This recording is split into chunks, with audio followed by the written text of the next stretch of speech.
హైదరాబాద్ పోలీసులు మొన్ననే నేను ఎట్లున్నా టోపీ కరెక్ట్ ఉందా అని ఆళ్ళకాళ్ళ అద్దంలో చూసుకొని డ్యూటీకి ఎక్కాలని పోలీస్ పెద్దసార్లు టానాలల్లా అద్దాలు పెట్టించిండ్రు.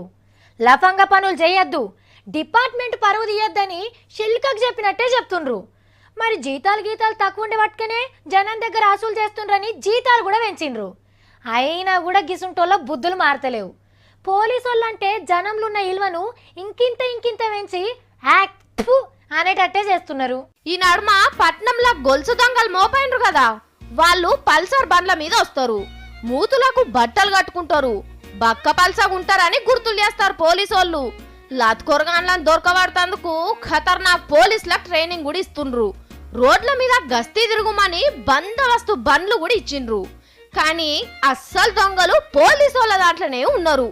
గొలుసు దొంగలకు జాన్ జిగ్రీ దోస్తు నారాయణగూడ స్టేషన్ 4వ సింహం మోహన్ సారే సాక్ష్యం. టైంకు బైకు లేకుంటే స్టేషన్లున్న పాత బండినిచ్చి పనొడ్డెక్కిచ్చిన మహా ఉపకారి.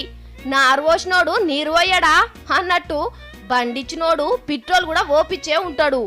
గాశారం మంచిగా లేక దుష్మాన్ పోలీసులకు దొంగ దోస్తులు దొరికితే ఒకిల్లు మాట్లాడి ఇడిపించుకొచ్చే ఇల్వగల్ల దోస్తు. కాబట్టి పోలీసార్లు ముందుగాల మీ దాంట్లో ఎంతమంది దొంగలున్నారో చెక్ చేయండి.